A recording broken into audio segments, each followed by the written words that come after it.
तर तिकडे सातारामध्ये राज्य उत्पादन शुल्क मंत्री शंभूराज देसाईंच्या घरी गणपती बाप्पांचं आगमन झालं।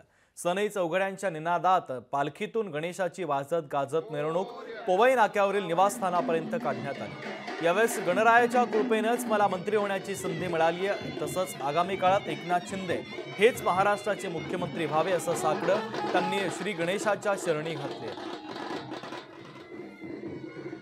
पूर्ण लवाजम्यासह थाटामाटात गणरायाचं आम्ही या ठिकाणी आगमन करतो। घरातल्या आमच्या सगळ्या स्त्रिया त्याचं पूजन करतात। गणरायाच्या चरणी एवढीच माझी प्रार्थना आहे की आम्ही सगळेजण राज्याला पुढे नेण्याच्या दृष्टीनं आदरणीय मुख्यमंत्री एकनाथजी शिंदे साहेबांच्या नेतृत्वाखाली काम करतोय।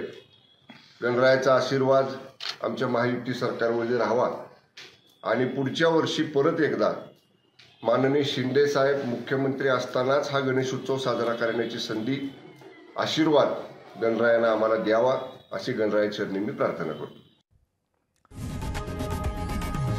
लोकशाही मराठी ऐका, पहा, जागरूक रहा।